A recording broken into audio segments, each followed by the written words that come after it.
Hello everyone, myself Pankaj. Welcome to Being Fishco.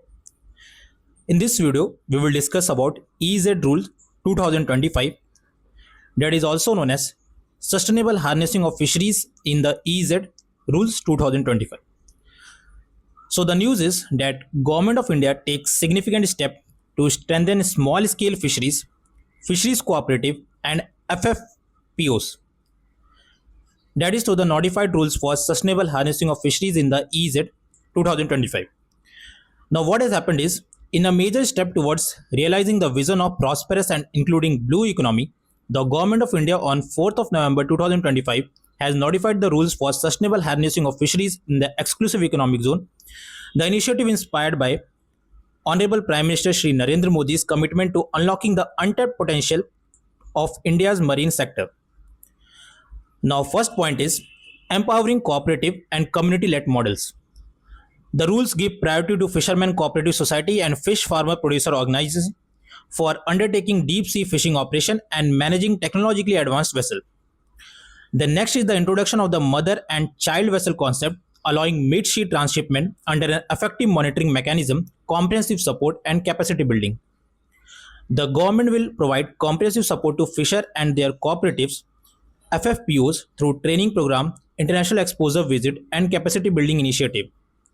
Then access to easy and affordable credit that will be facilitated under flagship schemes such as Pradhan Mantri Matsya Sampada Yojana and the Fisheries and Aquaculture Infrastructure Development Fund. Then curbing harmful practices, promoting sustainable fishing and mariculture. So EZ rules take a firm stand against harmful fishing practices such as LED light fishing, pair trawling and bull trawling. Mariculture practices such as sea cage farming and seaweed cultivation will be promoted. The next is digital and transparent access pass mechanism for EZ operation. So under the EZ rule, an access pass is required for the mechanized and large size motorized vessel, which can be obtained free of cost through the online Real Craft portal. Foreign fishing vessels are not allowed to get the access pass to operate in the Indian or India's EZ. Then some news about the Real Craft portal. So Real Craft portal is also being integrated with MPDA and the Export Inspection Council for issuance of fish catch and health certificate, regulatory reform, sea safety and coastal security. The rules are bringing significant reforms that fish resources originated from the Indian EZ beyond contiguous zone to be recognized as Indian origin. The National Plan of Action on illegal, unreported and unregulated fishing to deter illegal fishing practices in Indian EZ. By providing mandatory use of transponders, the safety and security of the fisherman and fishing vessel is ensured in the deep sea. The fisherman and fishing vessel identification is ensured through the mandatory use of QR coded Aadhaar card or fisher's ID card.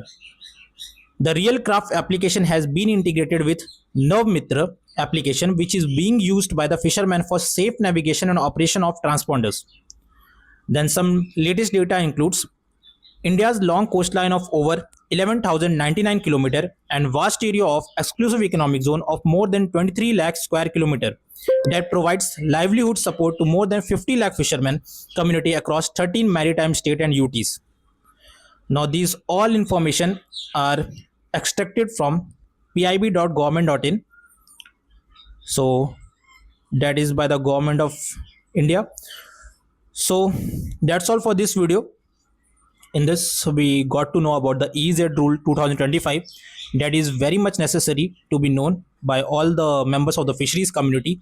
Whosoever belongs to this community, they must know about, and whosoever doesn't belong also, they also should know about this EZ rules and what are their principles and what is the agenda behind this implementing the EZ rule 2025.